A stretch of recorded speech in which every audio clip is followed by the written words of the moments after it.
IMF نے جائیداد لین دین کی ٹیکس شرح کم کرنے سے انکار کر دیا۔ پاکستان میں IMF کے سربراہ ماہر پنچی نے کہا ہے کہ مارچ 2025 کے اہداف کم کرنے پر بھی اتفاق نہیں کیا۔ تفصیلات کے مطابق معلوم ہوا ہے کہ IMF اپنے حتمی فیصلے میں فی الحال FBR کی جانب سے جائیداد کے شعبے کے لیے لین دین کے ٹیکسوں میں کمی کی درخواست کو مسترد کر دیا ہے۔ اس سے قبل اعلیٰ حکام نے دعویٰ کیا تھا کہ IMF نے اصولی طور پر 1 اپریل 2025 سے جائیداد کی خریداروں پر عائد ود ہولڈنگ ٹیکس میں 2% کمی پر اتفاق کیا، بشرط یہ کہ اس کی تحریری منظوری IMF سے حاصل کی جائے۔ اب IMF نے باضابطہ طور پر بیان دیا ہے کہ اس نے جائیداد کے لین دین پر عائد ٹیکسوں میں کمی پر اتفاق نہیں کیا۔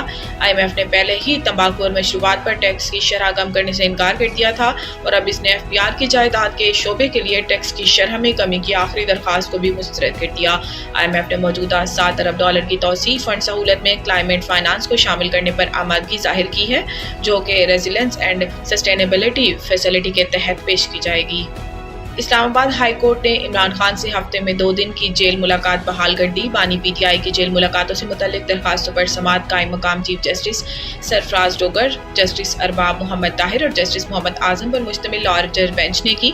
وکیل جیل سپرنٹنڈنٹ اڈیالہ جیل نے عدالت کو بتایا کہ دسمبر تک اسی SOPs کے تحت جیل ملاقاتیں کرائی جا رہی ہیں۔ جنوری کے بعد سٹیٹس تبدیل ہوا، سیکیورٹی تھریٹس بھی تھی۔ وکیل کا کہنا تھا کہ جیل مینول کے مطابق بانی PTI کی منگل کے روز ملاقاتیں کرا رہے ہیں۔ جنوری کے بعد بانی PTI کا سٹیٹس انڈر ٹرائل قیدی سے سزا یافتہ قیدی بن گیا۔ قائم مقام چیف جسٹس کا کہنا تھا کہ ہر بندہ درخواست لے کر آ جاتا ہے کہ میری بھی جیل میں ملاقات کرائی جائے، جس پر وکیل جیل سپرنٹنڈنٹ نے کہا کہ یہ جیل ملاقاتوں کو سیاسی مقاصد کے لیے استعمال کرتے ہیں۔ اسلام آباد ہائی کورٹ نے عمران خان کی جیل میں منگل اور جمعرات کو ملاقات بحال کرنے کا حکم جاری کرتے ہوئے کہا کہ بانی PTI کے کوآرڈینیٹر جو نام دیں گے صرف وہی ملاقات کر سکے گا۔ بانی PTI سے ملاقات کے بعد میڈیا ٹاک نہیں ہوگی، جو بھی بانی PTI سے ملے گا وہ میڈیا ٹاک نہیں کرے گا۔ وزیر اعلیٰ بلوچستان سرفراز بگٹی سے مولانا فضل الرحمان کی کوئٹہ میں ملاقات۔ وزیر اعلیٰ بلوچستان سرفراز بگٹی سے مولانا فضل الرحمان نے ملاقات کی ہے۔ ملاقات کے دوران دہشت گردی کے حالیہ واقعات سمیت دیگر امور پر تبادلہ خیال کیا گیا۔ تفصیلات کے مطابق وزیر اعلیٰ بلوچستان سرفراز بگٹی سے سربراہ جمعیت علماء اسلام مولانا فضل الرحمان نے کوئٹہ میں ملاقات کی۔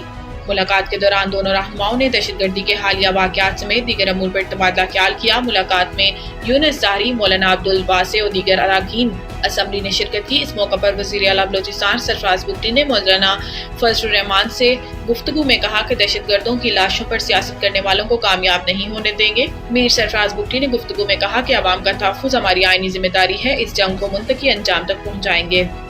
حکومت نے چینی کی قیمتوں میں اضافے کی خبروں کو بے بنیاد قرار دے دیا۔ رانا تنویر حسین کا کہنا تھا کہ اسحاق ڈار کی زیر صدارت کمیٹی تشکیل دی گئی ہے جو چینی کی قیمتوں کی نگرانی کر رہی ہے۔